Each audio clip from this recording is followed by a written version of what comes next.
1000 by R.G. Stapleton, anak ng missionary na lumaki dito noong 1960s. He saw the potential of the local clay and the local soil for pottery. That's why he set this up as an alternative livelihood para sa community. Ang pottery may tatlong klase. Merong earthenware, stoneware, at porcelain. Ang earthenware low-fard, inyong paso-paso, luto na ginagawa sa vegan. Stoneware and porcelain are high-fard, we specialize in stoneware. We fire at 2,350 degrees. Around Sagada, we get the clay, test it at that temperature. If it's good, we get it in bulk, soak it in water. We sieve it until it goes through for to mesh. Pag lumabas doon, it's very watery. We have to drip dry for 3 to 4 months. We age it for at least 3 weeks. Ganito ang itsura niya. Hindi pupulutin doon at pwede na dito kailangang itest at iproseso kasi hindi lahat ng lupa ay clay. Hindi lahat ng clay ay pwede. Pakita ko po ang paggawa. Ito na yung done. First, I have to center the clay. In order to center, you need the speed of the wheel and the pressure from the hands.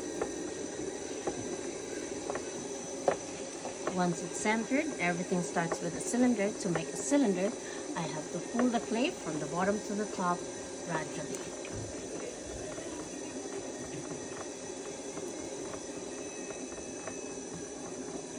I'm pulling the clay with both pressure from my left and right, going with the speed of the wheel to maintain the centerness.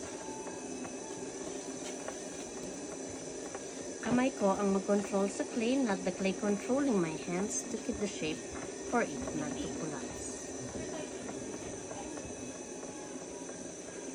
This is a very basic shape from here. You can make a jar, a bowl, or different shapes.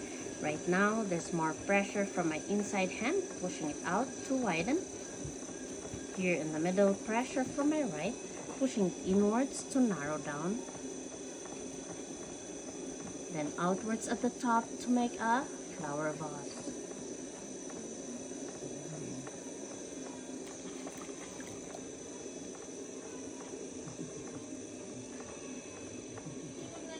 Pwede pang i-narrow down to enhance the shape if needed be. It makes it a little bit sexier.